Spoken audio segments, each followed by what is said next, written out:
എല്ലാവർക്കും എൻ്റെ മറ്റൊരു എപ്പിസോഡിലേക്ക് സ്വാഗതം. ഞാനിപ്പോൾ ഉള്ളത് കൊട്ടിയൂരാണ്. അർദ്ധരാത്രി സമയമാണ്. കൊട്ടിയൂർ പ്രക്കുഴം ചടങ്ങാണ്. പ്രക്കുഴം ചടങ്ങിൻ്റെ കാഴ്ചകളാണ് നിങ്ങളെ ഞാൻ കാണിച്ചു തരാൻ പോകുന്നത്. പോകാം നമുക്ക് വീഡിയോയിലേക്ക്. കൊട്ടിയൂർ വൈശാഖ മഹോത്സവത്തിലെ പ്രധാന ചടങ്ങുകളിൽ ഒന്നാണ് പ്രക്കുഴം. കൊട്ടിയൂർ വൈശാഖ മഹോത്സവത്തിന്റെ നാള് കുറിക്കുന്ന ചടങ്ങാണിത്.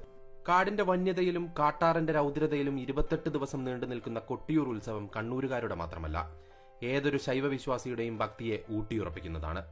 ആചാരങ്ങളിലും അനുഷ്ഠാനങ്ങളിലും കേരളത്തിലെ മറ്റു ക്ഷേത്രങ്ങളിൽ നിന്നും തികച്ചും വ്യത്യസ്തമായ കൊട്ടിയൂരിൽ നെയ്യാട്ടത്തിൽ തുടങ്ങി തൃക്കലശാട്ടിൽ അവസാനിക്കുന്ന ഉത്സവം വൈശാഖ മഹോത്സവം എന്ന പേരിലാണ് അറിയപ്പെടുന്നത്. ഇക്കരെ കൊട്ടിയൂർ ക്ഷേത്രസന്നിധിയിൽ ആണ് ഇത് നടക്കുക. ക്ഷേത്രസന്നിധിയിലെ കുത്തോട് മണ്ഡപത്തിൽ അടിയന്തര യോഗത്തിന് മുൻപാകെ കണക്കപ്പിള്ളയുടെ നേതൃത്വത്തിൽ രാശിവെച്ചാണ് സമയക്രമങ്ങൾ കുറിക്കുക. പ്രക്കുഴം നാളിലെ പ്രധാന ചടങ്ങുകളിൽ മറ്റൊന്നാണ് തണ്ണീർക്കുടി, നെല്ലളവ്, അവിലളവ് തുടങ്ങിയവ.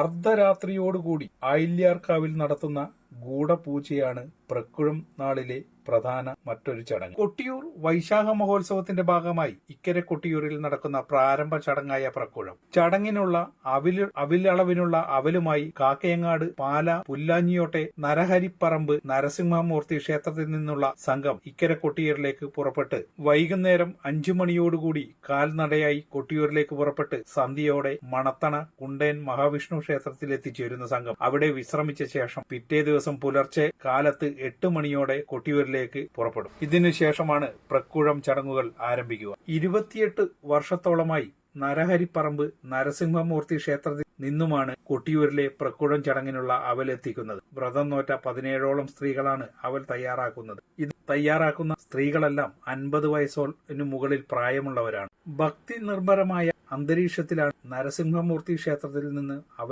എഴുന്നള്ളത്ത് നടക്കുന്നത്. ആയില്യാർക്കാവിൽ വർഷത്തിൽ 2 പ്രാവശ്യം മാത്രമേ മനുഷ്യർക്ക് പ്രവേശനമുള്ളൂ. ആയില്യാർക്കാവിലെ നിഗൂഢ പൂജകൾക്ക് ശേഷം പ്രസാദമായി നൽകുന്ന പ്രധാനമായ ഒരു വസ്തുവാണ് അപ്പട. ഇത് നമ്പൂതിരിമാർ ചേർന്ന് ഉണ്ടാക്കിയെടുക്കുന്ന അട പോലുള്ള ഒരു വസ്തുവാണ്. ഇത് പ്രധാനമായും നൽകുന്നത് അവകാശികൾക്കാണ്. എന്നാൽ ക്ഷേത്രത്തിലെത്തുന്ന എല്ലാ ഭക്തജനങ്ങൾക്കും ഇന്നത് നൽകി വരുന്നു. ഇതിന് പിന്നിൽ ഒരു ഐതിഹ്യമുണ്ട്. അപ്പട സ്വീകരിക്കുന്ന അവകാശികൾ ഇവ കഴിച്ചു കഴിഞ്ഞാൽ വായിൽ കയ്പ് രുചി അനുഭവപ്പെടുകയാണെങ്കിൽ ഇവർ അടുത്ത ഉത്സവകാലത്ത് ഉണ്ടായിരിക്കില്ല എന്നൊരു ധാരണ പറഞ്ഞു വരുന്നു.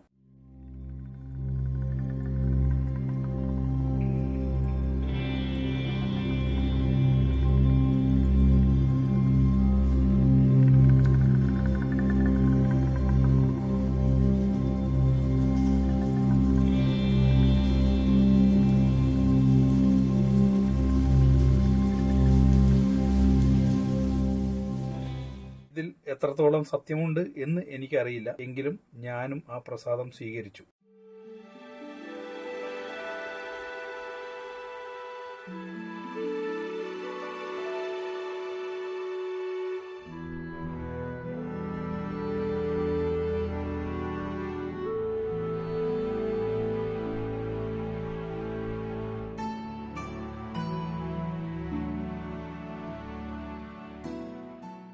ഇപ്പോൾ രാത്രിയിൽ 1 മണി കഴിഞ്ഞു. 1 മണി 1:30 ഇപ്പോഴാണ് ആയില്യാർക്കാവിലേക്ക് അകത്തേക്ക് വിളിച്ചത്.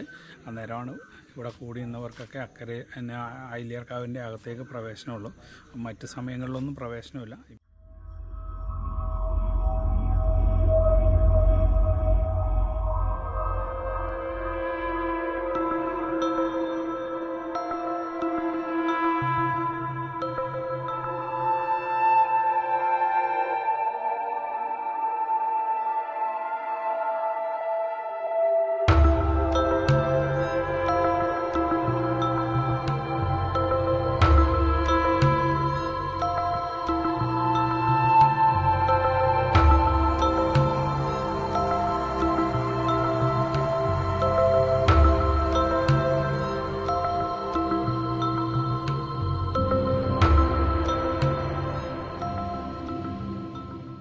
ഇപ്പം നമ്മൾ അകത്ത് പോയിട്ട് പ്രസാദം മേടിച്ചു.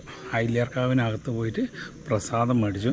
ആ പ്രസാദമാണ് എൻ്റെ കയ്യിലേക്ക് കാണുന്നത്.